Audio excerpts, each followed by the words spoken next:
morning. We're going to endeavour to be 5 minutes less late starting than we were yesterday. So if we start now, we'll be only 15 minutes late. We talked about several of the themes that we were covering this year, and the Civil War in its broader context was one of those. We began on Friday evening with the panel that Bob Collins so ably chaired of non-academic historians. I continue to insist that there is parity of esteem between panels. Today, this morning, we're going to have a panel of academic historians talking about some of the themes that we picked up in the course of yesterday. Our chair for this panel will introduce those contributors. Most of you will have heard from all of them, and we'll talk about the structure of that. But I want to begin by thanking him. John Horne, Emeritus Professor of Modern History, who had a personal chair in Modern History at Trinity, originally a scholar of the French involvement in the Great War, but increasingly somebody who's written about that, what he calls the Greater War, with a range of other scholars, and thinking about Ireland's position in the changing world of the post-war period. What I wanted to do is to thank John. He's been very generous with his time and his advice to us, and we're in your debt. So over to you.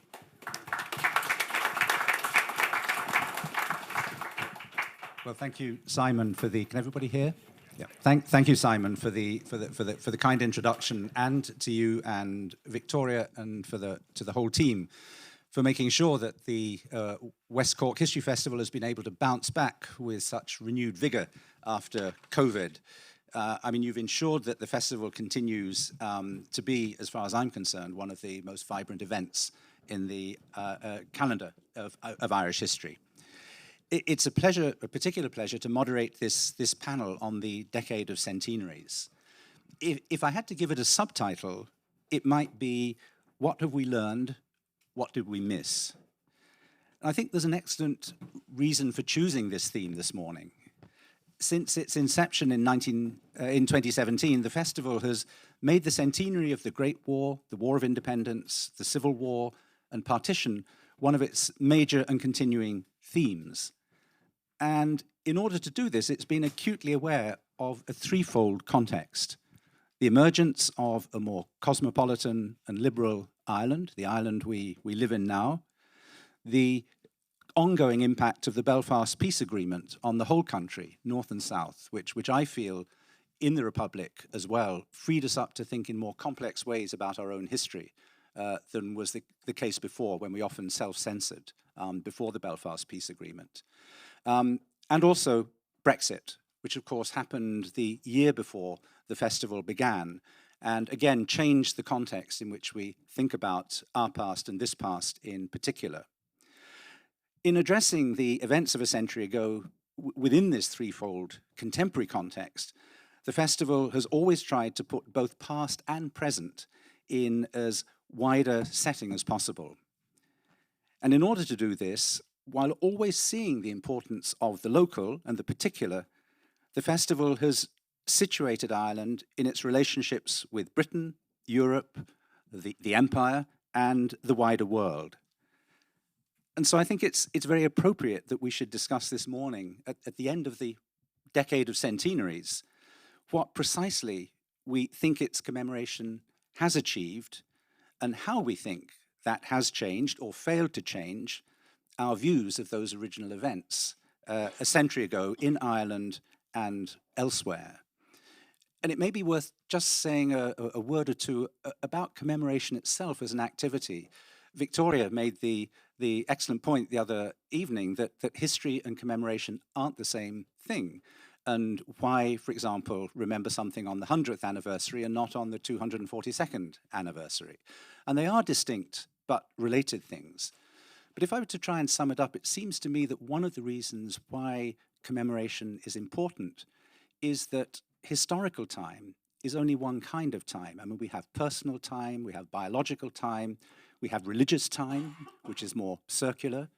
But since at least the 18th century, historical time has become the unit of account for modern societies and the modern state. And since we can't remember publicly, as it were, everything all the time, I think that's one of the reasons why decades, half-centenaries, centenaries, for a whole variety of things, become a way for us in the present, for societies and states in the present, to mark the past and to think about the past, or to use the past. And that, I think, is why, because of that historical time is the time we inhabit, why centenaries and other temporal markers are so important. But they're not the same thing as history, because historical research and people's interest in history is ongoing and changing the whole time. So the relationship between the two is, I think, at the core of what we want to discuss this morning. And I'm just minded here that right at the beginning of the Decade of Centenaries, with a friend and colleague and a group of colleagues, we organized a conference in Monaco and published a book from it called, which was trying to think ahead about the Decade of Centenaries to come. And it was called Towards Commemoration. And that book was launched by Mary McAleese in Dublin in 2013. And I always remember what Mary said on the occasion. This was somebody who'd been burnt out of her home as a youngster in Belfast, saying that in principle she held commemoration in horror, because for her, her experience of commemoration was something which deepened the silos, which entrenched people in their established positions, which actually made things worse. And then she went on to say how she thought that there were all the chances that things might be made better by the sorts of commemorations that we were going to be experiencing over the Decade of Centenaries. And it seems to me that, at least as far as the Republic is concerned, as far as we here are concerned, I'm just acutely aware of how much this has been not just a state-led operation, but I think we should pay tribute to the expert committee, advisory committee of the government of historians and other scholars which have advised the government. But it's also, and that's what struck me, been such a civic thing, that if we think of, as Helen Beaumont was telling us yesterday, what the National Museum has done, Bob Collins on a Friday evening, what RTE did in terms of the planning of towards the Rising in 2015 and then the Rising commemorations in 2016, the role of the press, in all these ways it seems to me that there's been an extraordinary kind of civic engagement with these centenary events, which has been remarkable in the Republic. But we're still left today with the question of what the kind of balance sheet of that is. And I think that's what we're talking about today, the balance sheet of that. And to do it, I think we've got a great panel. So although I know a number of you have heard them yesterday, not everybody has, let me briefly introduce them. Catriona Beaumont, on my immediate right, Professor of Social History at London South Bank University, an expert on women's history, and she is currently leading a project, which she talked to us about yesterday, on women activists in Ireland, Finland, and Germany after the revolutions and civil wars in those countries in 1918 to 23, and their afterlives. And of course, women's experiences have been a key theme, a major theme of the centenary. Edward Burke, sitting second to my right, lecturer in the history of warfare at UCD, who is an expert on paramilitary violence and military intelligence. His 2018 book, An Army of Tribes, British Army Cohesion, Deviancy and Murder in Northern Ireland, looked at the British Army during the Troubles, but he's extended that research interest back now to the period that concerns us. And he was telling us yesterday about his current work on the roots of loyalist paramilitarism in these earlier periods, particularly in relation to the border counties. Robert Gerwarth, sitting on my far right, but only in that sense, Robert. Professor of, I deliberately sat in there to get that one in. Is professor of modern history at UCD, and one of those liberal men that I've ever met, I hasten to add. Did his PhD at Oxford and has published extensively in 20th century German and European history, much of it concerning war and violence. And amongst the 10 books which he's published, particularly relevant for us here today, is The Vanquished, Why the First World War Failed to End, 1917 to 1923, which came out in 1916. And he's currently leading a European Research Council project, which he told us about yesterday, on the age of civil wars in Europe from 1914 to 1949. And that project very firmly includes Ireland. Eve Morrison, who's sitting to the end, to my left, graduate of TCD, a historian of 20th century Ireland, She's an expert on the period of the independence struggle and the Civil War. She's held a number of research positions and is the author of Kilmichael, The Life and Afterlife of an Ambush, which came out last year. And it's a book that studies with brio, it seems to me, one of the most divisive episodes of the War of Independence, and in particular looks at its troubled legacy right down to the present. And Heather Jones, to my immediate left here, graduate of TCD, historian of 20th century, and professor of modern and contemporary European history at University College London. She's an expert in the history of the First World War. Her most recent book, For King and Country, The British Monarchy and the First World War, 2021, which she was talking about yesterday, puts, amongst many other things, places Ireland at the centre of the changes in the monarchy, and I think one might add the empire, as a result of the Great War.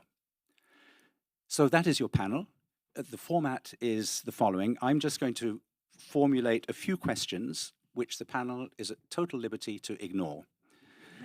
And then each panelist will speak for 5 to 7 minutes, highlighting what in their own experience the Decade of Centenaries has taught them, what they think the gains and the losses have been, with a particular focus on Ireland, of course, but also seeking to put Ireland in a wider UK, European, and world context.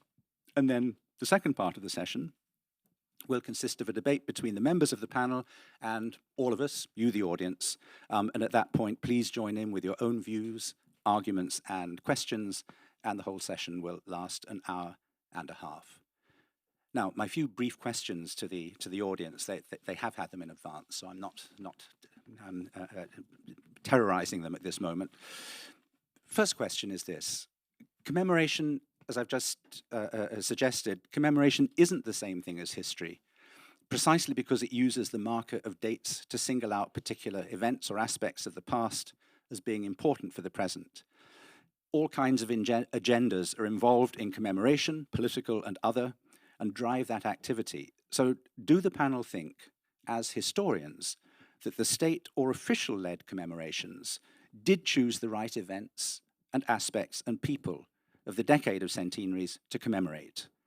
And is the answer to that question different for Ireland, Northern Ireland, and the UK or Great Britain, or indeed elsewhere in Europe? Second question.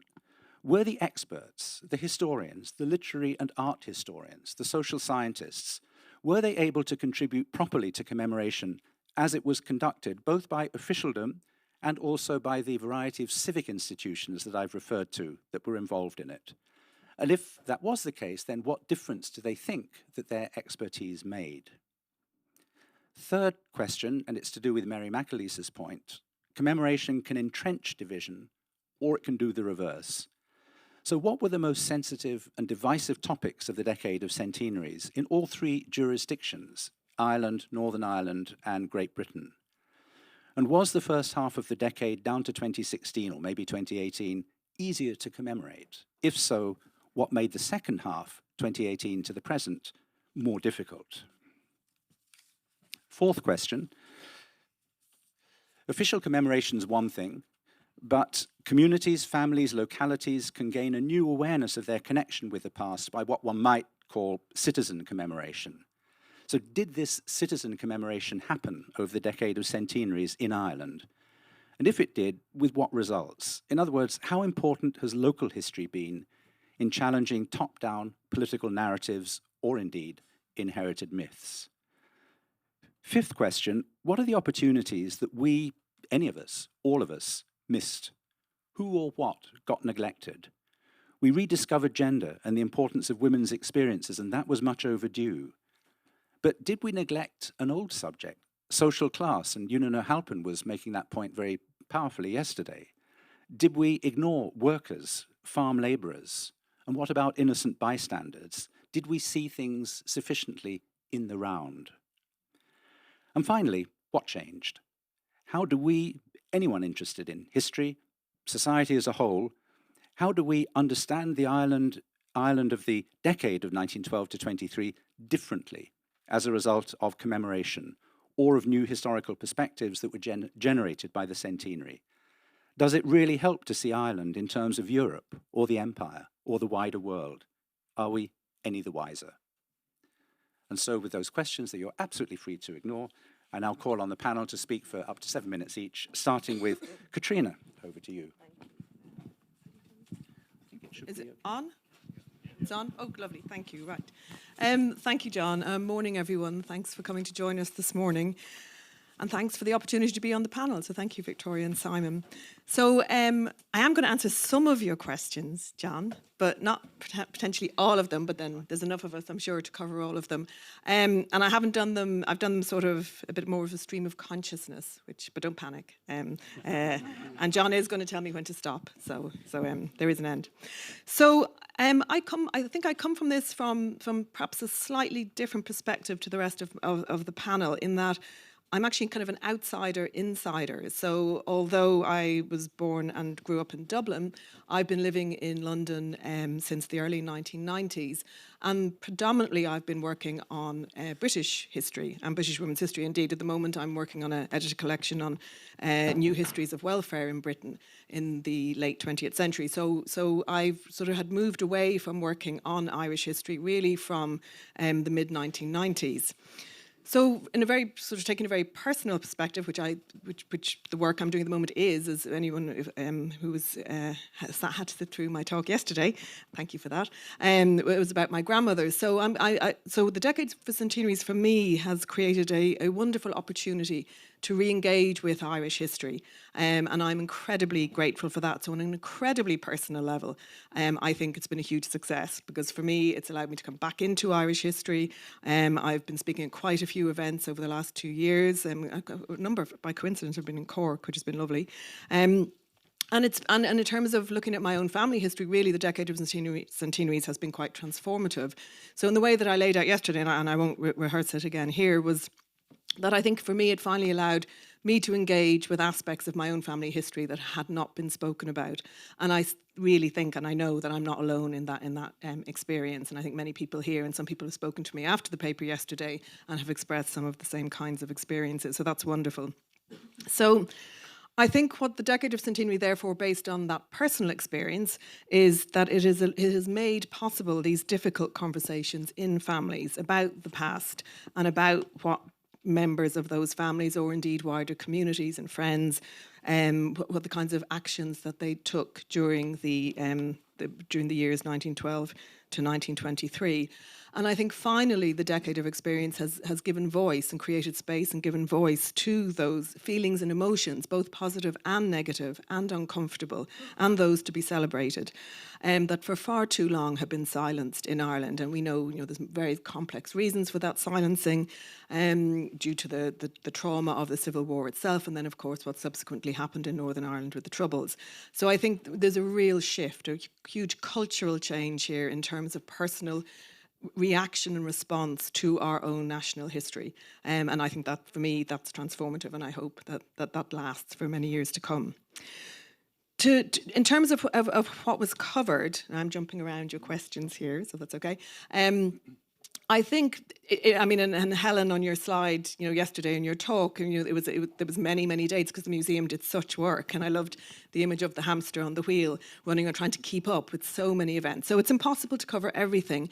I think, again, from an outsider perspective, and really only truly engaging with the Decade of Centenaries from around 2021, when I kind of got personally involved, I think a good job has been done. I think major events have been covered, but covered in this different way, which has allowed different questions to be asked and different conversations to occur around these seismic events in our past.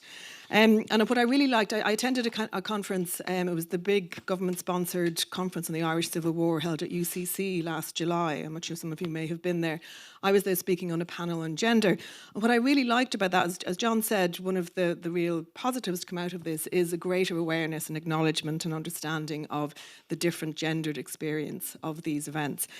So I was at that gender panel, but in the past, you'd never, as a women historian, as a feminist historian, you'd never be asked along to a conference about war. It just didn't happen. It just wasn't there.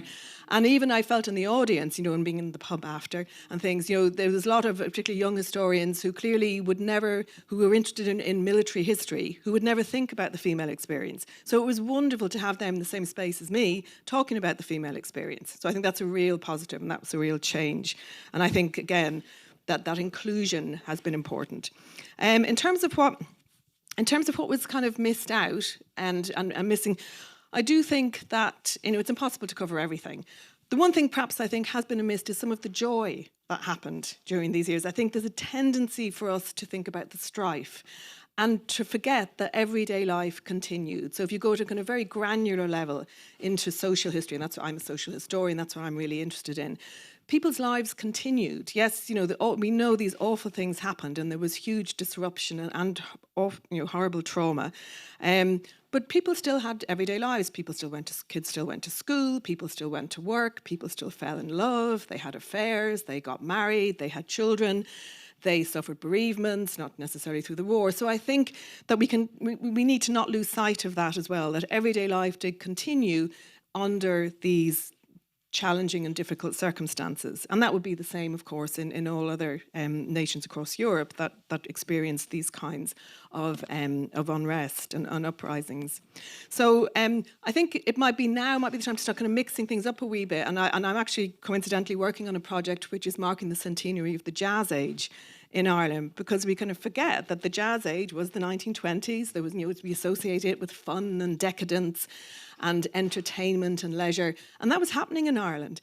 We had a conference in Cork run by Louise Ryan and Eileen Horgan of UCC, both sociologists, but historical sociologists. And it was a brilliant conference. It was the most fun I'd ever been to. And we heard about people going to swimming baths and going to the cinema and going to dances. And as the phrase used at the time was, jazzing their way around Ireland at the time.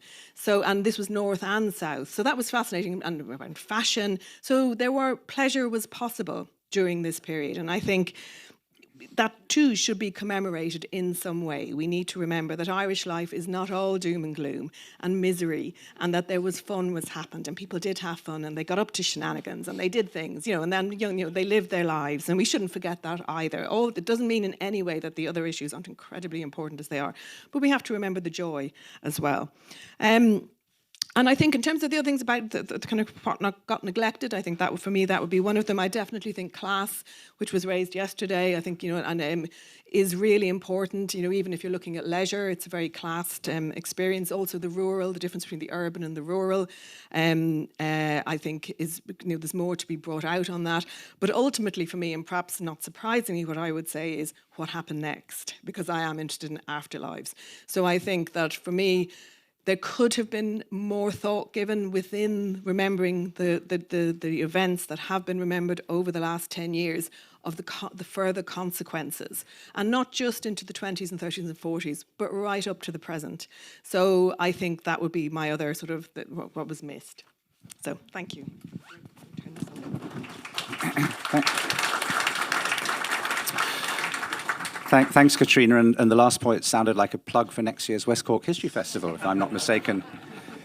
So now ask, because we're proceeding in alphabetical order, so Edward Burke. Ed.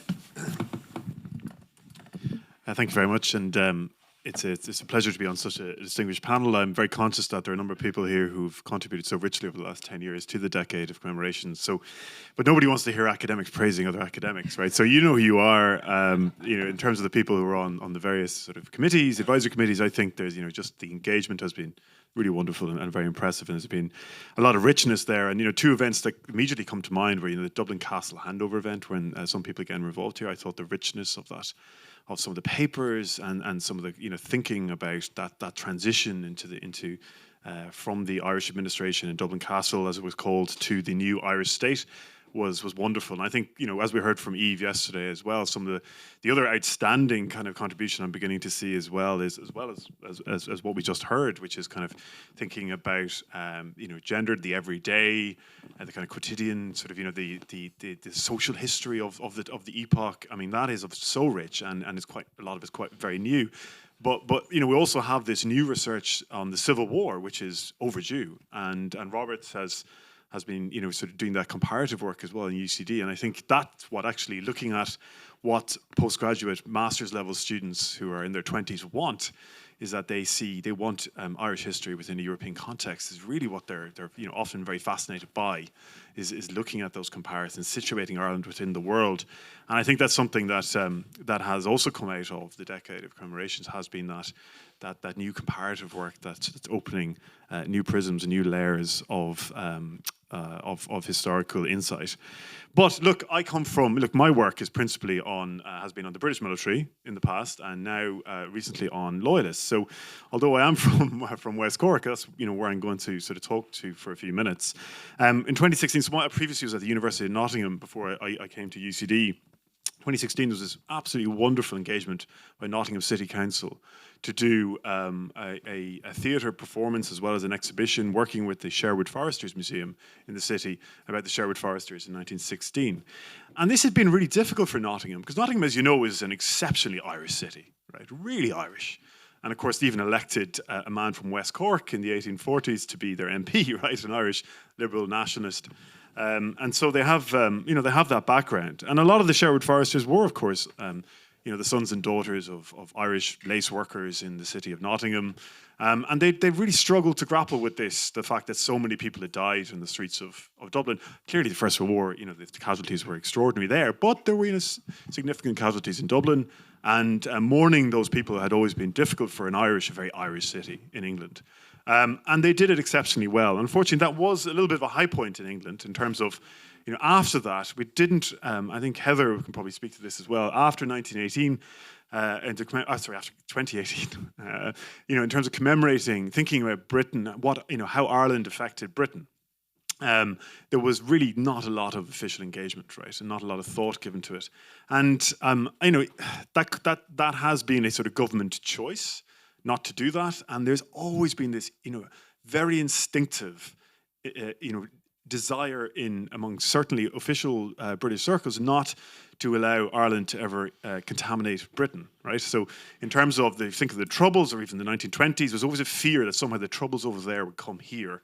They might come to Glasgow or Liverpool, or maybe this is actually, you know, maybe Irish republicanism is some type of Bolshevism that might spread. Or there's all this kind of sense of scare that somehow that Britain, because it was so Irish, and because the British Army, of course, was also so Irish, that you needed to be careful about talking about Irish events, you know, because you need to put a barrier to the potential for something, you know, something kind of not exactly specified, but something ugly that perhaps might occur in Britain. And even with the recent Imperial War Museum exhibition on the Troubles, I advised on that, and I said, you know, you need to talk about, you know, Birmingham, you talk about, you know, the proportion of British regiments that had people in them who were the sons of Irish parents or were born in Ireland, very significant percentages in the 1960s. And they said, oh no, that's too difficult. It's very difficult to do that. So we'll just talk about Northern Ireland on its own, and we won't talk about, you know, the UK or British experiences. You're looking at hundreds of thousands of English English young men and Scots and Welsh who went to Northern Ireland and were deeply affected by that. But no, we don't want to talk about it. So that is still something that we grapple with, that the other island, you know, still is sort of finding its way. And maybe perhaps the Decade of Centenaries, in terms of thinking about these islands, you know, perhaps there has been a missed opportunity there, sadly, and that Irish experiences in Britain and indeed, you know, British people coming to Ireland during that period, that promise of the Sherwood Foresters wasn't quite realised. So I think we have to keep working on that one. I think in terms of looking north, I mean, there's been some wonderful initiatives, and the credit you have to give to Lisburn Museum for dealing with the Swansea riots in the way that they did. You know, thinking back in 1920, and that predominantly sort of anti-Catholic, you know, violence that broke out after the killing of District Inspector Oswald Swansea in Lisburn. Obviously, he'd served in Cork, and then there'd been those riots were an extremely painful chapter in Lisburn's history, and the way that the museum, you know, put the online exhibition, talks, and really fronted up to, you know, this is part of our story. and made that sort of, and there was no sense of implied guilt to the people of 2020. You're just saying this is part of our town's history, and we need to identify it, think about it, map it, and learn from it, right? And I thought, wow, that is just for a society that is evolving from another bout of recent conflict to do that. Well done, Lisburn. That is really impressive, because we can talk a lot about the negatives north of the border in terms of what didn't happen. The fact that we didn't have a functioning executive for so long, that hard decisions weren't taken, that also special constabulary files weren't opened in the way perhaps they should have been for us to learn more about the background of some of the people who served in the police during that time, for example.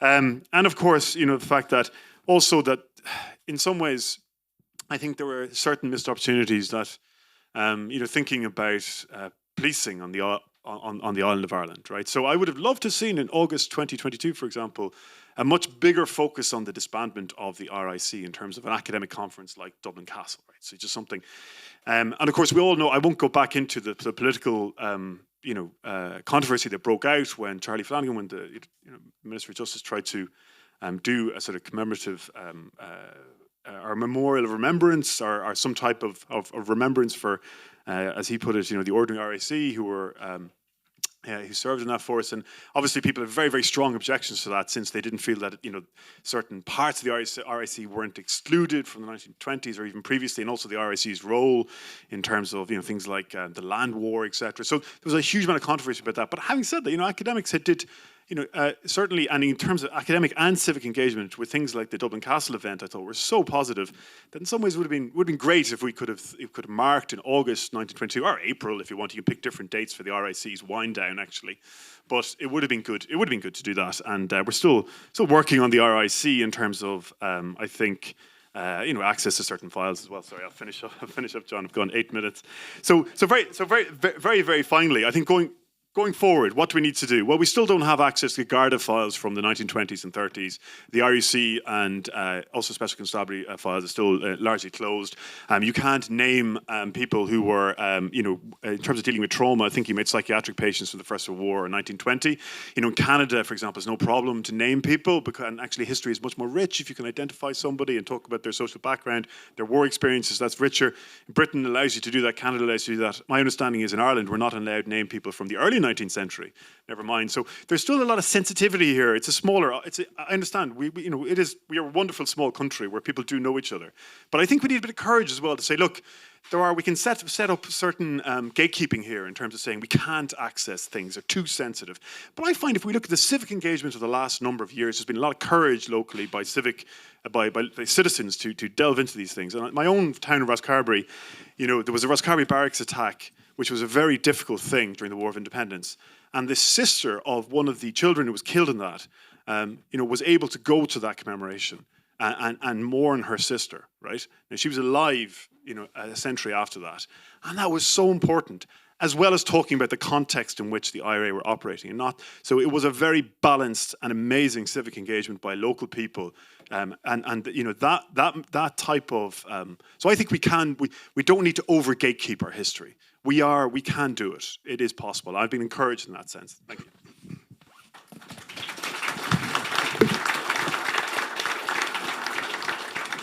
Well, thanks very much, Edward, and for underlining that importance of local engagement. I mean, both in Britain, the Nottingham example, and in Ireland, north and south, but also underlining your point about the British government deciding to stop in 2019 the commemorations. So, for example, as far as I could see, the British officially were completely absent from commemoration of Balbriggan, the burning of Cork. So those crucial events, which also play into Britain's own history of colonialism and decolonization, were simply not part of the agenda for them.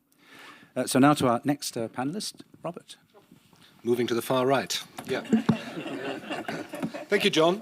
I should perhaps preface my very brief intervention with two autobiographical observations or remarks. The first is that when I moved to Dublin, to UCD in 2007, I came to Ireland as a historian of the Second World War. And I think that was interesting in the sense that I came to a place that was already well known as a hub for outstanding research on the First World War. And our discipline is so over-specialized that it's actually a very rare moment that historians of the Second World War talk to historians of the First. Never happens. We never have joint conferences. And normally you would think that, obviously, if you look at the names World War I, World War II, they seem to be connected, but there are relatively few people who can actually address what connects them and undertake empirically sound comparative research. So that in itself, I think, made for very, very interesting conversations with people like John or Ellen and indeed Heather, who had already established themselves as outstanding historians of the First World War. So for me, it was a pretty steep learning curve, but also one that sort of raised certain questions about what the differences between these two conflicts were. And also, this is the second very brief autobiographical remark. I was born and raised in Berlin, in Germany, a country in which the First World War plays hardly any role whatsoever because it is so overshadowed by the Second World War. There's only a handful of historians that in the early 2000s worked on the First World War, whereas you have entire research institutes. For example, there's one in Munich, the Institute for Contemporary History, which employs 300 people. It does nothing other than work on the Second World War, which I think is in and of itself quite interesting. So before I came to Ireland, I had spent 6 or 7 years in the UK, and I was immediately struck, of course, by that obsession with the 11th of November, which is a kind of date which meant something to me as a historian, but it's not something that is publicly commemorated at all. So that cultural contrast, I think, brought some interesting things to the table, and I'll return to that aspect of commemoration in a minute when we think about the Decade of Centenaries and what has changed as a result of that, because I think a lot has actually changed. And if you look at Germany now, there's much more of an awareness of the First World War, public awareness, which wasn't there 14 years ago. There's now, I still remember I was quite involved in the official commemoration, which was nothing compared to what happened in the UK or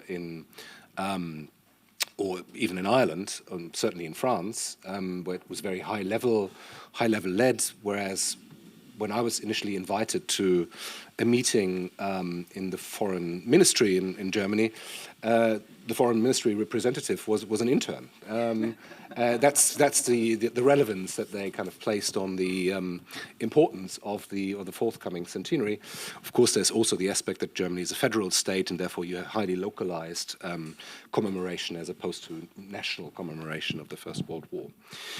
But what has changed? What are the most important things? I think I might focus just on two. I think our understanding of the First World War, both for professional historians but also for the public, has changed in two major ways. It has been both spatially and chronologically challenged. I should be careful what I say because my two sons, just 12, are here in the audience, and when they asked me a couple of years ago when the First World War started and when it ended, I begrudgingly said 1914 to 1918, even though I had spent the last 15 years of my career blurring the lines, trying to make the argument that both the kind of spatial consciousness of it, but also the chronological one, very much depends on geography, where you find yourself. There's no such thing as the one great war.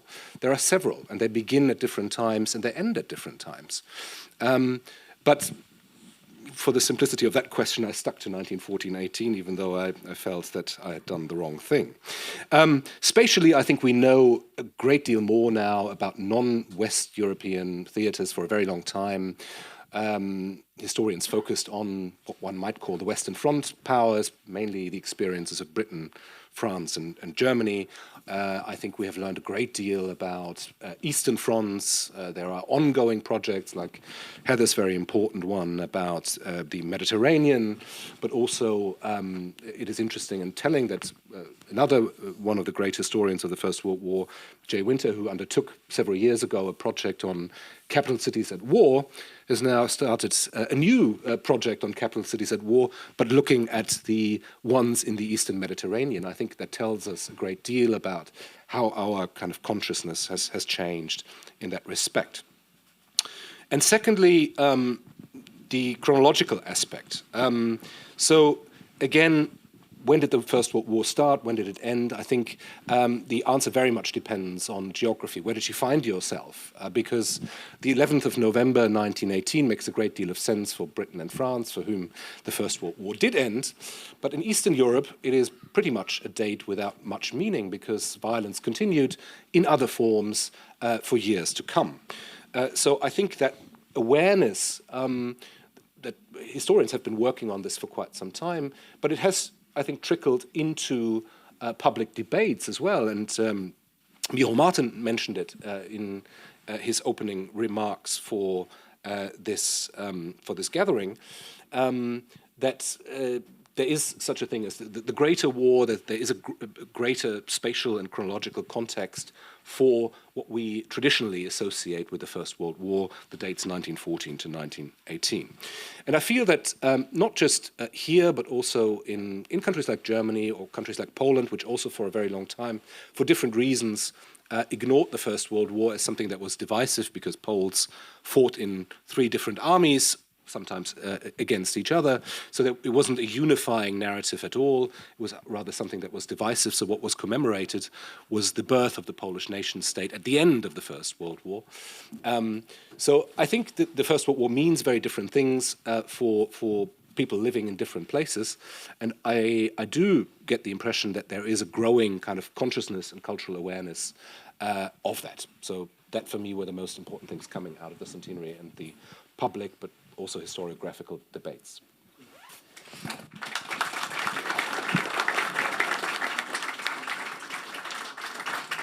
Thanks very much indeed, Robert. And I think we'd probably both agree that extension of the temporal and the spatial has actually brought Ireland more firmly into the frame. So it's put Ireland now, with the War of Independence and the Civil War, into a kind of comparative framework, which it just didn't really have before 2010 or so. Yeah. Thanks very much. And now moving on to Heather. Please, over to you. Thank you. Thank you. Hopefully you can all hear me. So I want to address that first question, one of the first questions you asked as to what changed. And I mean, there's lots one could pick out, but one of the things I think for me that's very important is I think we're less scared of commemoration now. I think I came to do interviews in 2015 in preparation for a BBC Radio 2-part documentary that I was scripting, writing and presenting for the centenary of the Easter Rising. And in 2015, the mood among the people I was interviewing was one of caution and one of concern. There was a real fear that this could reignite old wounds. This could inflame the situation in Northern Ireland. People were genuinely, some of the officials we talked to, genuinely worried. And I think what the centenary in 2016 showed is actually it's possible to have very mature debates about history, to do public history in exciting and innovative ways, and the public is really interested in engaging with the latest historical research and with difficult questions, and that's okay. And we don't need to be scared of that anymore. And I think that change in mood as we moved from 2015 to the interviews we were doing in 2016, where people became much more positive about how it was all going, was really revealing. Home rule was able to be discussed. Some really interesting commemorations and discussions around John Redmond, for example. The First World War came back in. It wasn't without some controversy. In 2018, a visiting statue of a First World War soldier was vandalised. But there was a follow-up demonstration against that vandalism immediately afterwards in Dublin. So there was a space created to talk about difficult questions in the civic sphere. And I think one of the reasons it was so successful was because it was local. There was local ownership of this. Communities looked at what they could do, how they could do it sensitively. It wasn't all top down. There weren't, it wasn't kind of diktats from Dublin, as it were. And it worked. It was schools up, grassroots up, from schools, communities, churches, very, very local. Local libraries did a huge amount, and it worked. And the other thing that was very successful was digitization projects. So people could actually fact-check stuff themselves. They could go and see what their ancestors had done. That democratization of the archives was amazing, and it hasn't happened on the UK side in the same way at all. My students can access Irish censuses online for free. They can look at the Bureau of Military History statements. If they want to look at the census for England and Wales, they have to pay. They can't do that. They either have to go to queue it themselves, which is very difficult and expensive for them, or they have to pay because all of this digitization projects are done as kind of public-private partnerships. And there wasn't that democratization of sources. So it's wonderful my students doing Irish history are able, from London, to do amazing research because of those projects. It's been a wonderful innovation, and the Centenary has done really well there. I think that the next thing I'd like to address really are the missed opportunities. And I think there were several. I mean, Ed has already mentioned, and John as well, that in 2018, the cycle of centenaries ended in the UK. Britain had a First World War Centenary Advisory Committee set up, and it deliberately chose to include 1916 in the World War I centenary, and that's why it was people were able to get funding for events related to 2016 and the Easter Rising centenary in the UK, and that was very innovative. And there were television documentaries and for example, the radio programs that I mentioned in 2016 marking the centenary of the Easter Rising that reached a British-based audience. However, some of the historians on the advisory committee argued very strongly that the centenary should continue after 2018, and that there should be the funding should continue, and that it should continue to cover the wars after the war. Hugh Strachan went public about this in The Guardian. They wanted to cover, if you like, the fallout for empire and what happened, and they wanted Ireland and what happened in Ireland to be included in that, and there was no appetite for that at a government level, so that did not happen, and ultimately the British centenary ended in 2018, and as Ed mentioned, barely anything at all about what happened afterwards, and that is a missed opportunity because there were British casualties, there were British families in mourning as a result of the War of Independence, the lessons for empire, what I talked about yesterday, the experiments with dominion status, how this all had global ramifications and really impacted Britain's international reputation in this period very badly, very negatively, particularly the relationship with the US through the War of Independence. None of that was picked up. I mean, I made the argument very strongly a number of times publicly that what they were actually missing was marking the centenary of the founding of the modern configuration of the United Kingdom, and it was simply left out. No one was interested, and so that was a missed opportunity, because I think actually a British audience would have learned a lot from that. They would have learned a lot about the boundaries of their own current state, and it would have been helpful to understand then the complexities of Northern Ireland for that audience. The other thing I felt, I mean, I think that the Irish diaspora dimension was there, but there was room for more on that, the diaspora in Britain and in the United States. The other missed opportunity, I think, was around partition. Partition is a national trauma. It was a traumatic experience. It was a traumatic experience for nationalists, particularly the minority that was left in Northern Ireland.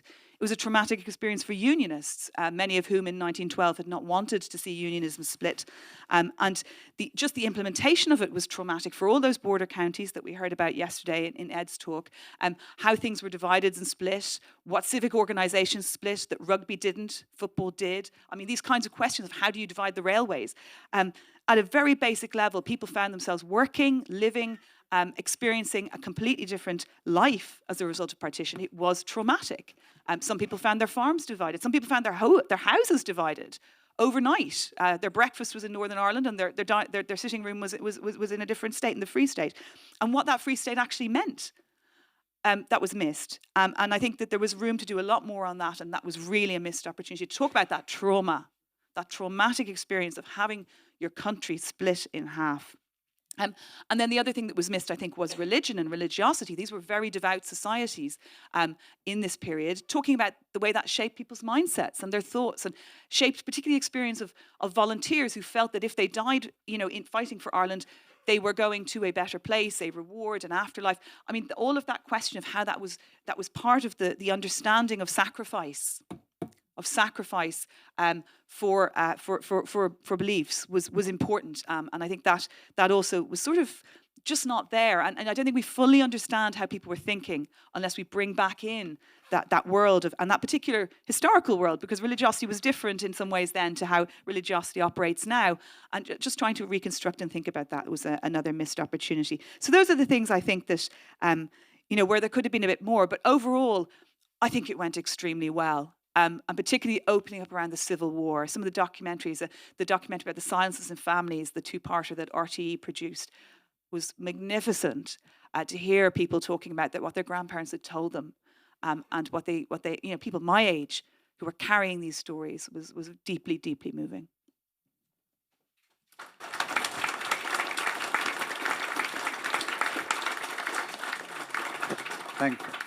Thanks very much, Heather. And of course, I guess from our perspective in the Republic, one of the key moments in that difficulty of partition was the Armagh commemoration, the ecumenical service in Armagh, which the president, who of course had done so much through his Machnamh series to encourage debate and discussion of the entire decade of centenaries, chose not to attend, and that was a controversial moment, and perhaps one we can come back to.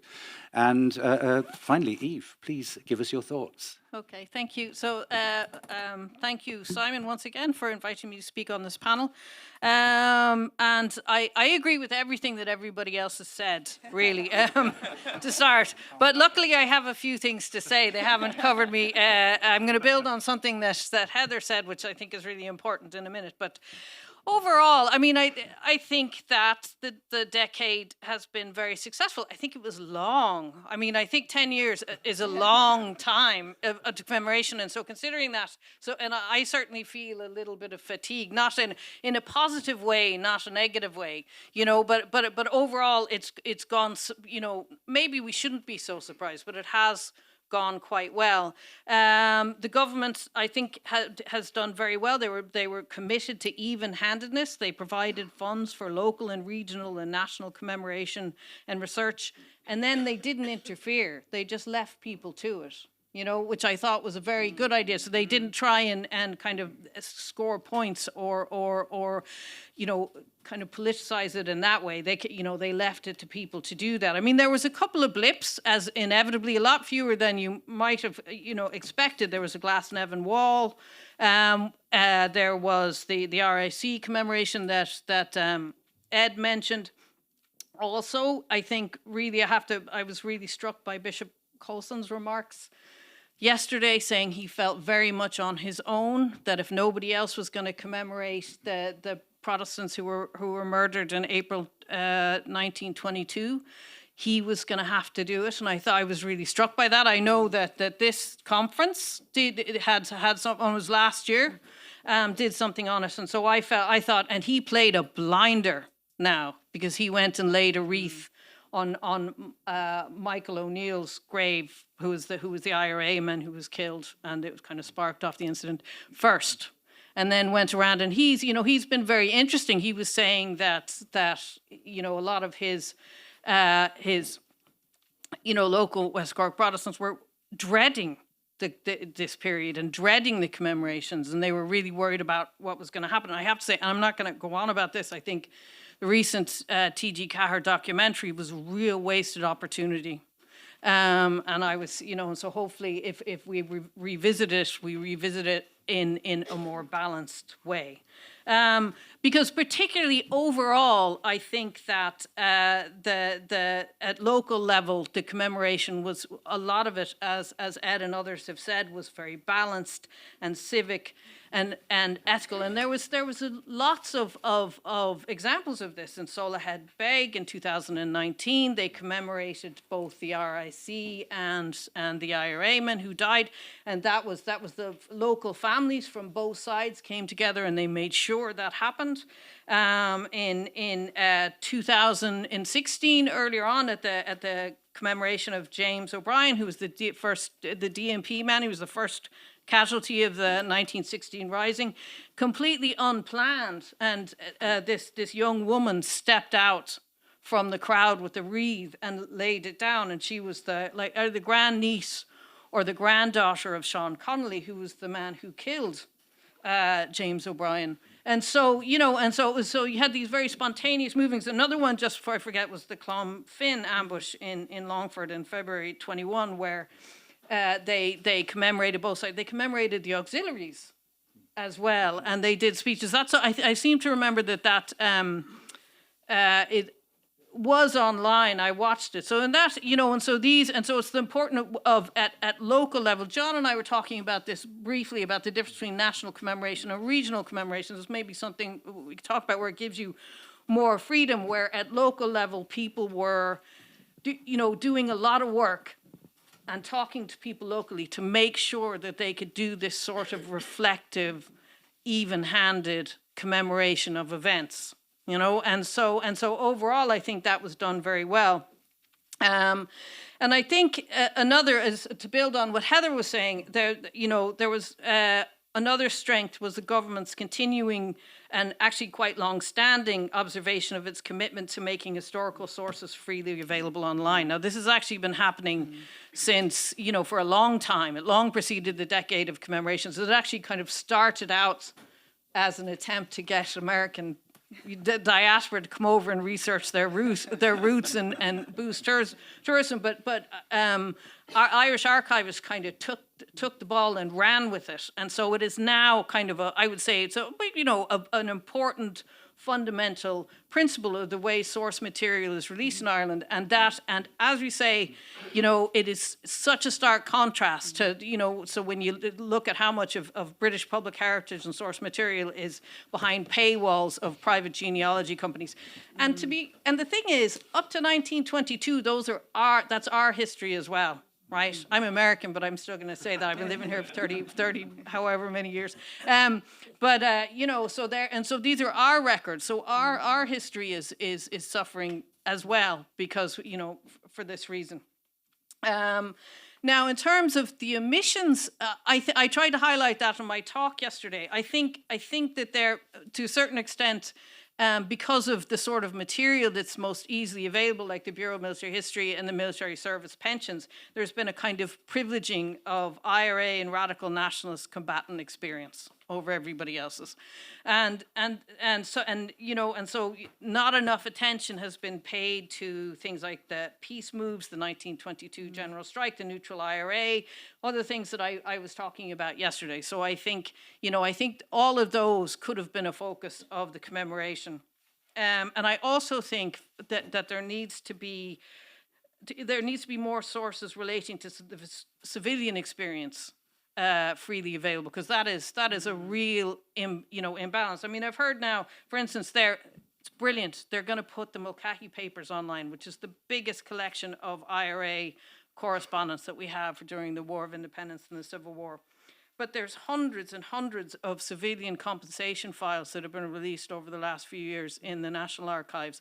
It would be great to have those online as well, because it's amazing how little we know about that, and that side of the War of Independence and what people went through. I mean, because because providing safe houses, and after a while, when you got into 1921, the IRA started kind of forcibly billeting their columns on local loyalists and things.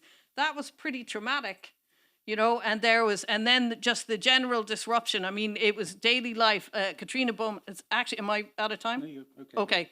Okay. Catriona is absolutely right to say that everyday life went on, and that is something else that I think we need to build on. And so, and then we get a kind of better rounded experience. And the thing is, like, I work with combatant narratives primarily, but the thing is, it's as I said yesterday, we need to be able to contextualize them within the broader experience of what was going on. And there's an imbalance both in the research that's been done so far and the sources that are available. And so what I'm hoping will happen, even though the decade is over as such, that the kind of commitment to making these sources available doesn't dry up. I mean, I think I've written, I've written a letter to the Irish Association of Professional Historians, because I think what's really missing here is the equivalent of the British Academy Leverhulme Small Grants Awards, like there are in Britain, right? Which are basically grants that runs twice a year. They're £10,000, up to £10,000. They're for anybody, any stage of their careers, any aspect of the humanities and social sciences, right? And so I think we need something like that here. Okay.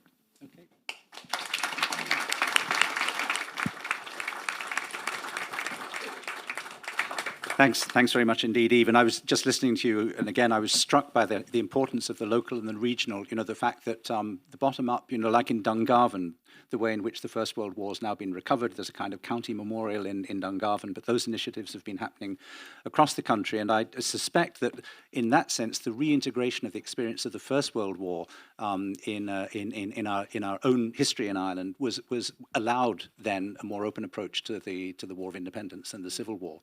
So, ladies and gentlemen, we have a variety of issues, a relatively positive assessment of the balance sheet, I think, for the Republic, the question of the 32-county north-south aspects, the relations between Britain and Ireland through the decade of centenaries, and the local and as well as the national level. So, the floor's open for discussion. I'd ask people if they could to make their observations or questions brief so that we can fit in as many as possible. Apologies for speaking first, but just a few points I'd like to make. First of all, to echo in particular what Ed said in relation to Northern Ireland and the experience of people in Northern Ireland, and not only the prominent and not only the activists like the police, but the plain people of Northern Ireland and the people who defended the Union and who supported defence of the Union. That whole collectivity. There doesn't seem to be remotely the same interest in, for example, in private memory, in group memory, in local memory, with the exception of Altnavay, as there is in this jurisdiction. And that's partly linked to records, as has been made the point, that in PRONI, the Public Record Office of Northern Ireland, there's so much material that isn't released. But even if that material is released, you have the problem that that's a focus on the activists and the protagonists. And the wider society, it's very much harder, I think, to explore the impact. And if you don't explore the impact on the general public, Unionists as well as nationalists, you perhaps don't get how do you come to understand the continuing troubles up there. That's the first point. Just briefly, two other points. The general civilian population. In November 1922, I think the 5th of November, a man is hauled out of his home in Sligo called Hunt, and he's shot dead as a spy. Father of 10 children, he's a poultry dealer, which is not a very lucrative, or wasn't then a lucrative profession. What happened to his widow and 10 children? Right? How did they survive? Did they remember? Did the family dispersed? I think those kind of deaths are ones which we should explore very much more than we do. We can explore ad infinitum now the descendants of IRA men who were executed or whatever, to a lesser extent of other activists and protagonists. But the wider population, what happened there, I think we need to do more. Thirdly, I think I have to be careful about Civil War bitterness. It is a cliche. I grew up by chance amongst oldies of the Civil War of both sides, and often I met them together. Now, you could argue that's partly about elites. I'll just tell you one story. In 1975, I was thinking of doing an MA. I went to see Morris Toomey. He was a great friend of my grandparents. Moss Toomey, Chief of Staff of the IRA from Cork from 1926 to 35, and remained an icon even for the Provost in the 70s. I went to see him. I was completely unprepared. I was so embarrassed I never went back. He was really nice to me, but he could see immediately, here's a 20-year-old idiot who knows nothing. But he respected my family. And on the way out the door, he stopped at the gate and he said, "See that house over there? This is on Nutley Road in Dublin 4. I said, "Yeah." He said, "Do you know who lives there?" And I said, "No." He said, "Well, Jack Costello, John A. Costello, the former Fine Gael Taoiseach, Jack Costello's daughter lives there, and she and I are great friends." Now, I don't know why Moss Toomey told me that, but he had a reason. He was an incredibly sharp man, I realised at the time, which is why I felt so stupid. But there was a message there. I didn't, alas, I was too embarrassed to go back to see him. I went to his funeral in 1978 on behalf of my grandfather and my mother. And at his funeral, there's the great and good of the Republican movement. All the different divisions were there. I didn't see him, but also there was the then leader of Fine Gael, Gareth Fitzgerald. So I think we've got to parse this notion of Civil War bitterness. Certainly within the elite, they formed Fine Gael, they formed Fianna Fáil, they shouted at each other in the Dáil, but the idea that they would send their kids to different schools, that they didn't speak to each other, that they didn't, is just the whole point of the Civil War division within the two political parties is that it contained rather than it exacerbated bitterness. And we have to look much more at Northern Ireland. Thank you. Thanks very much, Ewan. I think that point about what you're suggesting is a kind of potential, the intimacy of reconciliation as well as the intimacy of the violence in the first place in Civil War context. And to your point about civilians as well, I mean, once one looks at Ireland in an international context, a lot of the focus now is coming not on precisely the activists or the armed elements, but the collateral damage. If you look at, for example, the Russian Civil War or the Russo-Polish War and the pogroms, we're just only now learning the scale of those pogroms. I think this is going to become, comparatively as well as in Ireland, a really important theme. Would anybody else like to come in before we move to the next question? Maybe Ed first. Yes, Ed, please. Yeah, thanks, Ewan. I think you raise a really important point there about sort of the, there are people whose voices have been elevated now because of public funding and sort of, museums sort of prioritising certain experiences. I just as an example, in 2022 to commemorate what is now known as the Battle of Pettigo, right? There was Donegal and Fermanagh County Museums had a very interesting event in Pettigo, and I was one of the speakers speaking about loyalists, Donegal loyalism, and it was interesting to me that 100 years ago, obviously, Pettigo was an overwhelmingly loyalist village. District was a bit more balanced, but the village itself was, and really, actually, if you looked at who was sort of being interviewed and sort of front and center, it was the descendants of the National Army, first, right?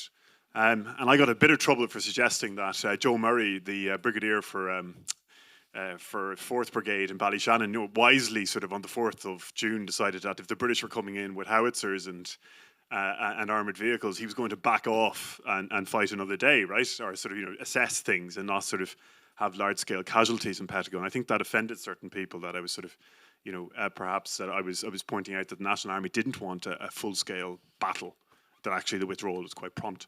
And that's why there was a medical officer who was the most senior officer in the village at the time and was captured, Michael O'Farrell. So but I did look around and I think, well, where are the descendants of loyalists? Where are the inhabitants? Where are the descendants of the inhabitants of Pettigo? From 1922 in 2022, and there were a very small group who did not say anything, but had travelled mostly from Kesh, Tyrone, Fermanagh, where they now lived, right? Because the village has very much changed, in that sense over 100 years.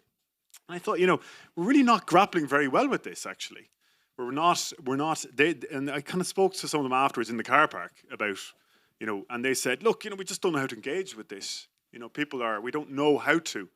And in that space, because the three counties that experience has not been well captured, I don't think, in the Decade of Centenaries. Though those very sort of, as Heather was talking about, those rather, for them, almost, very significant changes haven't been well addressed, and people haven't wanted or asked them for their experiences. That void has been filled by the Orange Order, of course, who had an interesting exhibition in Schomburg House where they had talked about southern experiences of partition. And it was, was very much focused, of course, on the loyal orders. But again, that's people who were members of the loyal orders. Yes, a lot of people were members of them, but clearly there was a clear political message in that exhibition. I thought, that's it's a missed opportunity from the Irish state not to look to its citizens, look to people who were from the Ulster counties of the state, and try and kind of capture that.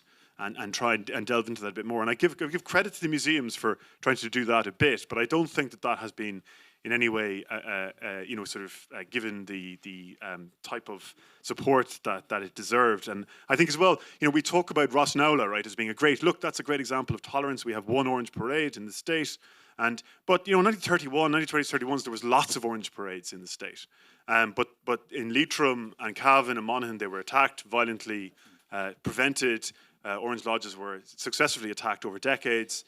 And we haven't really sort of addressed that, in terms of it's not all happy sort of assimilation, and there's a difficult experience for many people who are actually, many of whom, of course, are travelling from Kesh to listen a little bit to their ancestors from Pettigo. just a very quick chip in on that issue as well. Yeah, I completely agree, Union. I think that there's an awful lot we still need to know as historians about why does unionism radicalise the way it does in this period from 1912. What is driving it? How does it? And to know that and kind of understand that history a bit better, so we can see how that's feeding into the Irish Revolution as well. And one thing I'd flag, there wasn't an executive in Northern Ireland, which created a lot of problems, but the BBC Northern Ireland, the news department, did a podcast called Year 21, where they did an episode for every single week of the year on history, and they interviewed an awful lot of local people who told their own family stories and history as part of that, and also historians, and a number of people, including myself, contributed to that. A lot of historians of the Irish Revolution chipped in, but it was predominantly the local voices that were very interesting. So that podcast is worth listening to, but there was very little, and you're right, it's a big gap. Thanks very much. More questions, comments? Yes, I'll start at the back. Noted your hands. Yeah, just a couple of comments on omissions, or partly omissions. You spoke about the diaspora, and in particular the UK and US, but there was a much wider diaspora. Australia is, I think, maybe still the most Irish country outside of Australia. I know Mannix, the Archbishop there, was particularly problematic to the Empire at the time of the First World War. But, you know, what was happening in the struggle for Irish independence and the aftermath of that? You have Canada, you have Argentina to some extent, you have New Zealand. The question of sports was also touched on. The FAI in particular grows out of that struggle, but it's a split that comes from the south, not from the north. The impact on GA schedules, I think the 1921 hurling final was played in 1923. I think sports was used as a form of protest by the GA. At some stage they had a sporting Sunday where clubs throughout the country played. Those kind of things weren't touched on. And coming out of that, in 1924, the Talton Games were a massive success because a lot of Irish athletes who attended the Paris Olympics came back through Dublin and participated in them. Those are just two things, and I'll pass on to other people. Thanks very much. Simon, am I right in thinking you told me that the ambassador for Australia is here with us this morning, or? He was here yesterday. I don't see him here now. Pity. I can't put him on the spot and ask him to respond for Australia, unless I'm missing him. But I think Heather may want to say something briefly about the diaspora. Just on the diaspora, yes, you're right. I should have mentioned those other countries, and I think just to pay tribute to Fergal McGarry's work and Dara Gannon and others who are working on that and who are broadening that out. There has been several new books on the global and transnational history of the revolution. They're only just out, though. It's kind of the last year and a half, but it is starting to change, yeah. I mean, we now, for example, we now know about the Irish race conferences, which were held from 1916 to 1922, starting in Philadelphia. So this idea that somehow the diaspora Irish could become the basis of a new race, as it was called at the time, and very different from the way in which African Americans at the time used the word race. So there are lots of interesting things about the diaspora, absolutely, to be uncovered. Yeah, just one very quick thing. Yeah, I also agree. I was very struck. I gave a paper at the 1916 Day in Dublin a few years ago, which was very successful. And one of the things that struck me was the diversity of the people who came to see me, including there was several people who had flown all the way from Australia to come for this day. I was very kind of surprised and humbled, but they said, "Look, we wouldn't miss it for the world."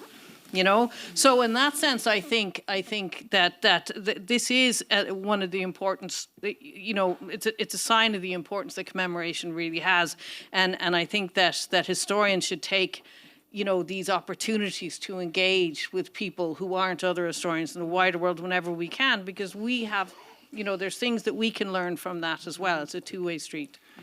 Anybody else want to come in on those questions?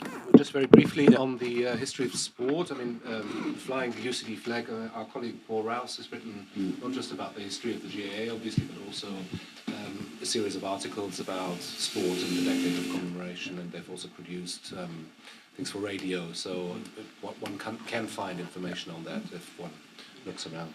And that notion of reintegrating independent Ireland in the outside world, partly through the diaspora, but there are other ways in which it happened, in part of that kind of demobilization I was talking about, or mentioned yesterday.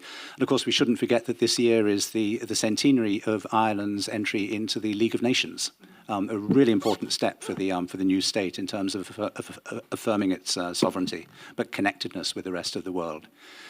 Now, further questions, please. Hi, Yes. sorry, I should acknowledge I'm Helen Beaumont's partner, so I'm connected to Catriona Beaumont, so I hope that triangulation isn't too much. Duly noted. I'm a product of that great wave of Irish emigration to the UK in the 60s. Brought up in Birmingham, which was a really difficult time during the 70s and 80s.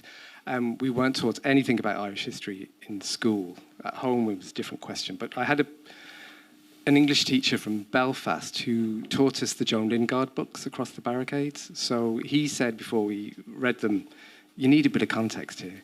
So that's where we got our Irish history. And it was a really creative way to put Irish history into the curriculum.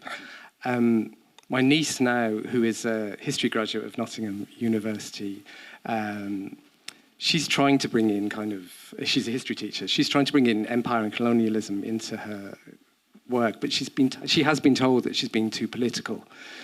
So, because you're based in England looking at Irish history from that, should we in Ireland be worried about that kind of, I don't want to use too strong a word, policing, but should we be worried about the policing of history in the UK?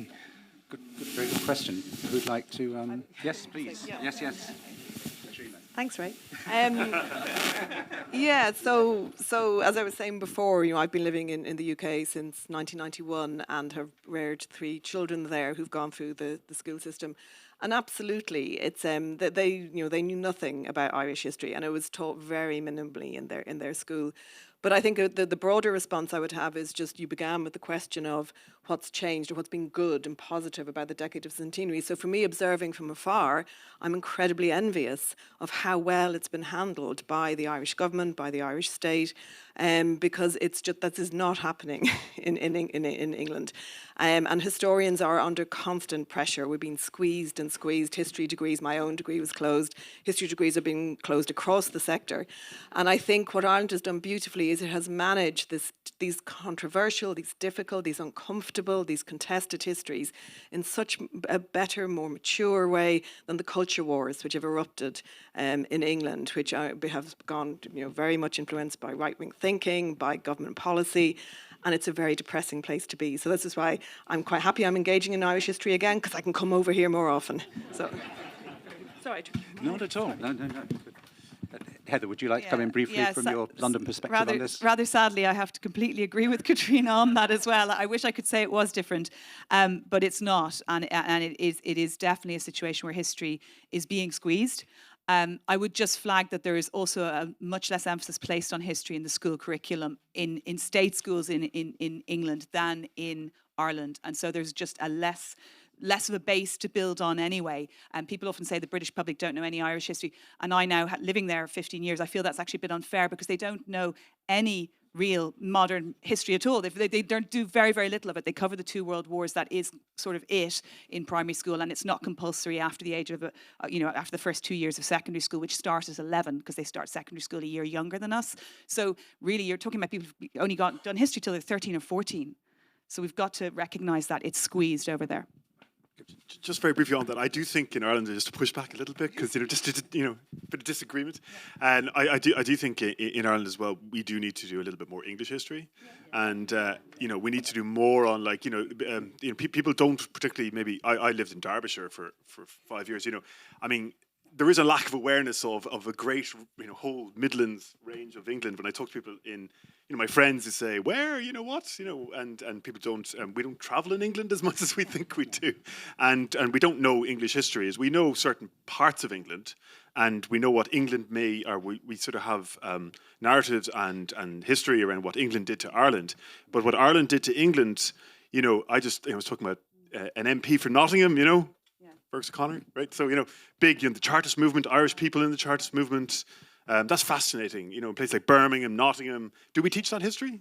And I just, again, chip in on that because I actually agree with Ed as well. But I would flag one of the things we often miss is what were the stakes for Britain in this, and who was holding those stakes, which elites were driving it during the revolution. So just understand that empire paradigm that mattered, and their stakes, their global stakes in Ireland, helps us to and we don't always recognise that. John, sorry, but the guy who disbanded the ANC specials, Stephen Walsh, orphaned son of Irish immigrants, first Labour War Minister, Secretary of State for War.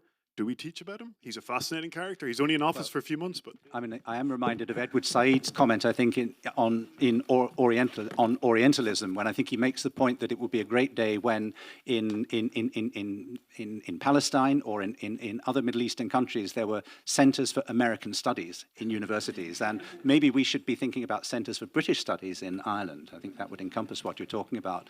But also, I'm just struck by and it does seem to me that I would want to flag, and I don't know if you would agree, Heather and Catriona, one of the successes of the British commemoration was because this is now a very multicultural and in many ways a very integrated society. And so there really was an emphasis on empire troops during the First World War, but it was all in the context of current communities, ethnic communities within Britain, as if it was seamlessly part of the national experience. And what seemed to me was left out was empire, and the ways in which, and the background from which those people served.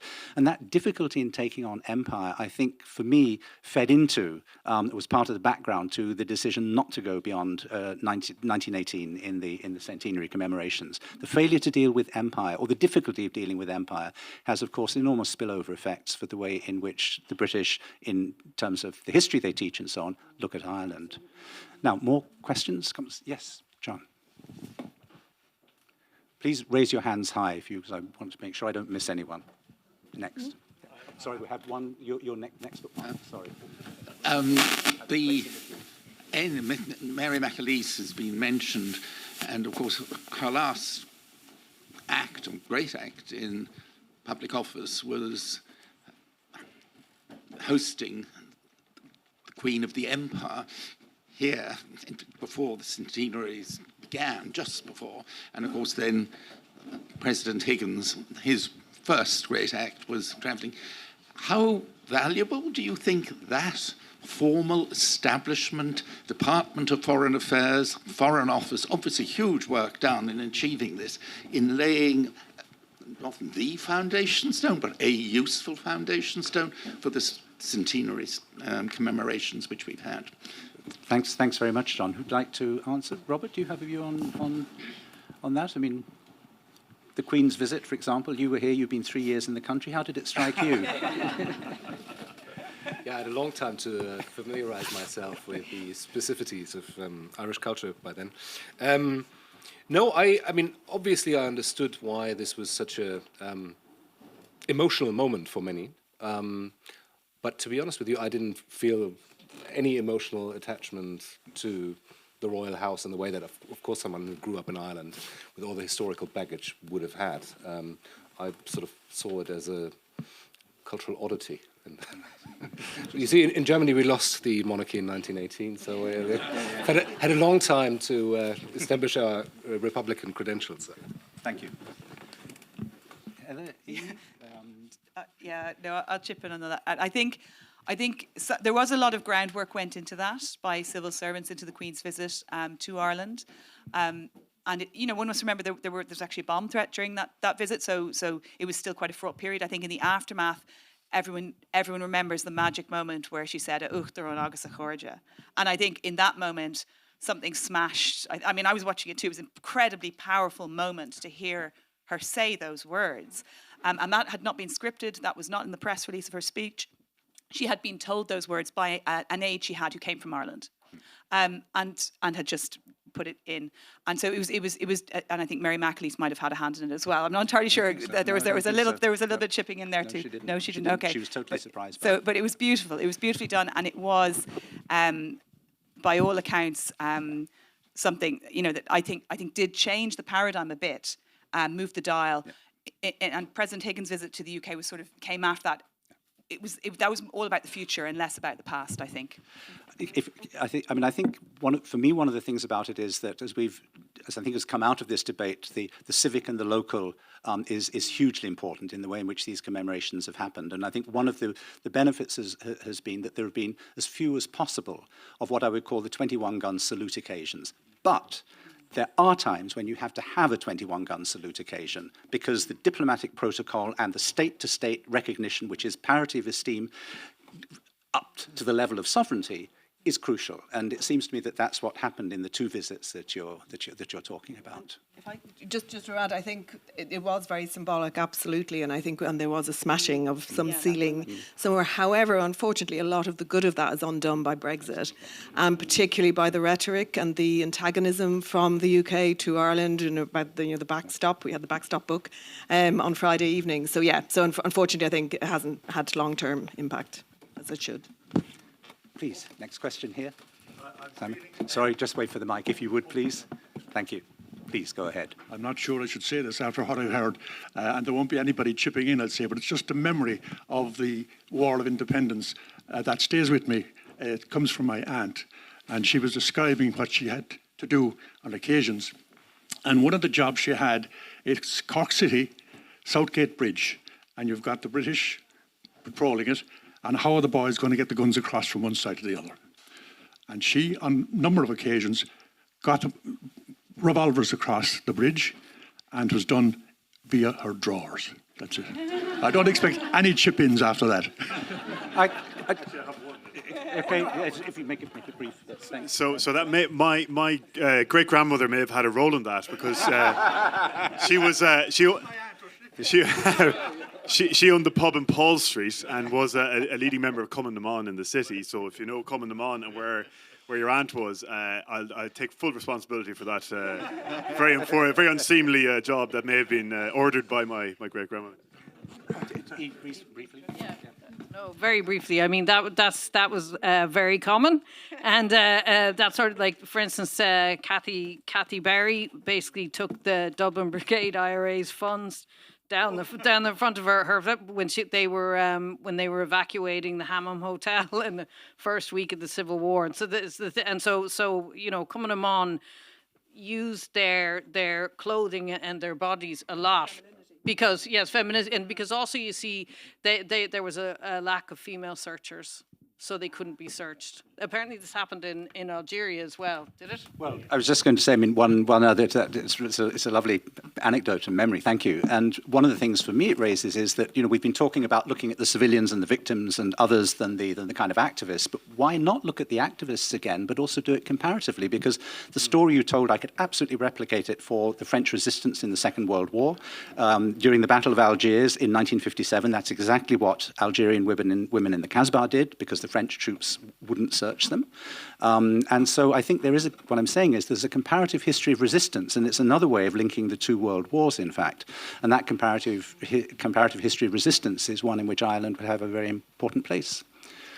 Please, next. Oh, okay, sorry, you'll be next. Sorry. As you guys have discussed, there is a lot more sort of local involvement and interest, and that has really helped shape sort of the way we have approached this topic. But I was also thinking the way that some knowledge has sort of been protected, there is gatekeeping, and to me it seems to be primarily almost to protect and project a particular national image, especially sort of with the UK and not wanting to necessarily go into showing the involvement or interest in Ireland. And I was wondering, how do you guys think that's going to impact the pursuit of history, how this sort of political movement of sort of nationalism and creating this very particular image is going to impact our future pursuits of history and how we work together? Thank you. Anybody want to take that up? I mean, in a sense, we're talking about one of the things I alluded to in the introduction, the impact of Brexit, and which has just come up again on the way in which we take this forward. Does anybody? Yeah, that's a fantastic question. Not least because I've worked on the two periods now where sort of big British campaigns in Ireland, right? So, and I was after there has been a pushback. So files that I would have accessed 10 years ago some of them have been closed now to do with the Troubles, but also even some files that I was trying to access for the 1920s. There was pushback from fortunately, from the Ministry of Defence, right? So, which is odd for 100 years ago, and I think that wouldn't have happened, I don't think, 10 years ago. So there has been a sort of mudding a little bit in the UK. Now, having said that, I think we need a bit of self-reflection here, because we do also have a problem where, if you're looking for Department of Justice, and Union can speak better about this than I can perhaps, but Department of Justice or Garda files, it's very, very difficult. For almost 90 years of it, it's just really, really hard to access. And for the Troubles, that's enormously problematic, because what is happening now is, certainly in Belfast, what has been the last 5 to 10 years, the discipline is under a bit of attack in terms of people trying to suggest that instead of people are merely masquerading as professional historians, that really the ideologues everywhere who are trying to push, let's say, an anti-this or an anti-that agenda, and so we're seeing this polarization narrative take hold, and particularly in the north of the island, which I think is dangerous, and a little bit in the south too. And I think the way to recently I was asked about I was asked in Belfast about just admitting that the Irish government ran the provisional IRA for years, right? I said, well, I think just because, and there's some recent books out about Sean McSteaffan being a contact of the Gardaí. If you know intelligence history, a contact is not an agent, right? But, so you can make leaps there. But they say, well, you can't prove that's wrong because there's no files available, from the Garda or the Department of Justice side. Now, that is largely true, right? So, Union, correct me if I'm wrong. So if you want to say, no, the Irish state are much more nuanced, much more complex, I can show you RUC diaries from the head of special branches, talking about the type of work that they were doing. Some of that's very controversial for the South, but I can show you this.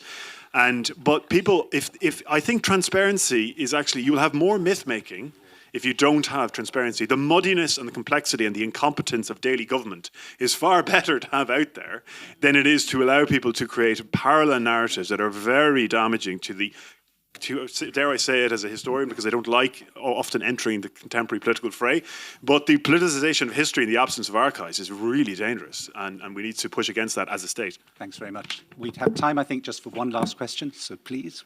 Sorry, no, this is just a very quick point apropos on the questionnaire for joining the Cumann na mBan. There was the issue of, can you ride a horse, and do you ride side saddle or astride?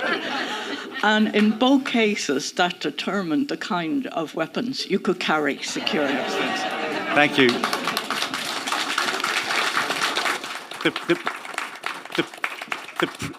The proof is always in the detail. So I'm just going to ask very briefly now, we've come to the end of our time, but I'd like to give each member of the panel 1 minute for any final thought which they have, and we'll start, Robert, with yourself and then work across. So. Yeah, this has been a fascinating panel discussion, and thanks very much for all the really interesting questions that were put to us. I think on the topic of taboos, perhaps, I think there are certain topics that people that sort of seem to change the mood during the generally uplifting discussions during the Decade of Centenary. I mean, one of those topics is, of course, sexual violence, which people work about. There are there's an increasingly number of publications on it, but it's a deeply unpopular subject because it sort of disturbs the perception that there's a certain nobility in the enmity that took place. And I found that is one of those examples where one can really say, well, there is a narrative, but that narrative has almost become a kind of a feel-good story about sort of civil war and ways out of it, and a mature kind of society emerging from civil wars and the kind of the longest-living democracy, et cetera, in Europe. So, just one last thought. Yeah. Thanks, Robert. Ed, you'll yes. Just to agree with yes, I think we have been made through wonderful scholarship by historians and sociologists such as Linda Connolly and Lindsay Byrne and Mary McAuliffe. We have been forced to confront the sexual violence and trauma that predominantly women experienced during the War of Independence and the Civil War. But my other general point was just very brief to come back to the concept of religion, which Heather raised. That is missing, and I think that there are, or where it is spoken about, it is the traditional divide of Catholic and Protestant. But of course, there were other religious groups living in Ireland who are Irish, and the Jewish-Irish population, for example. So we need to think about those groups as well.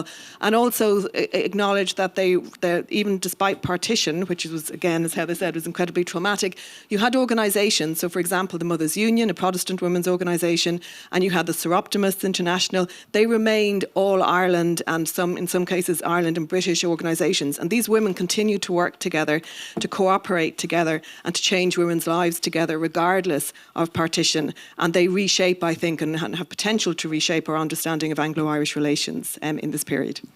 Thanks very much. Heather, a minute. Yeah, I'd really echo that point about Linda Connolly's work in particular. I just think it's been so groundbreaking, and it's brave. I mean, what Ed said about when historians don't have access to archives and the risk of politicisation, I think it's very important we remember how brave historians are when they go out and break taboos and they take that risk and they present the history that has been silenced, and it's a brave thing to do. My final thought is really about futures. I think we need to think about moving beyond the centenary. How do we sustain the interest and the momentum? I know at the First World War centenary, when it ended, for example, in the UK, then there's the funding dries up, it falls away, there's less public interest, nothing much in the media. We need to think about sustaining and building on this, and making sure that future generations, those who've experienced this in this whole period of centenary in the schools, build on this knowledge and continue to keep opening doors and questioning silences. I think that is where we need to go. Thanks very much. And Eve, a last thought? Okay, no, thank you. I agree. I certainly agree with what people have said, and I would say that the religion is very important, but also religion in the two-island context, because I think how secular Britain was is sometimes greatly exaggerated, and I think that religion was an issue underpinning the whole period on both islands and informing the decisions in the general political life. And I would also say, as I said yesterday, the 10 years to follow the end of the Civil War was absolutely as important as the revolutionary period itself. And we really don't have enough studies of that. And so I think we need to do that as well. Thanks very much. And I think that point on religion is really important. And maybe we're talking also about religiosity, which is not just different religions, but the degree to which people were or weren't religious. And that's a variable in history.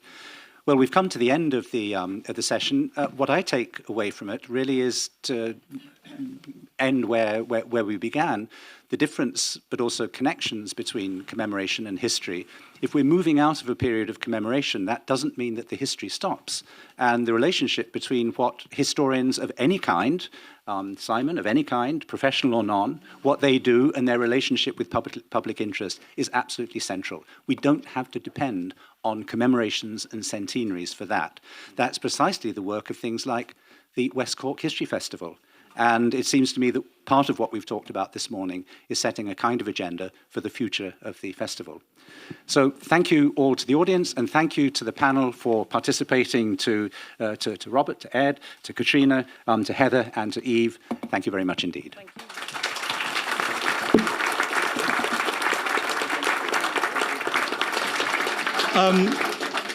And thank you, John. Thank you, all of you.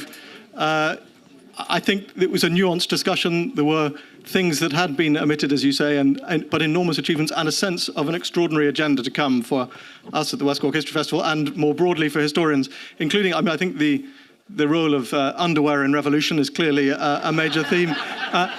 On the point about religiosity and the importance of detail, I'm reminded of the late David Fitzpatrick at the first History Festival talking about a census in Skibbereen and noting that there was one person who described himself, I think in the 1911 census, as a Mohammedan in Skibbereen. And it remains to be seen whether this was simply an illiterate Methodist or indeed evidence of a very small Muslim community in West Cork in the period. As you say, detail matters. Thank you all.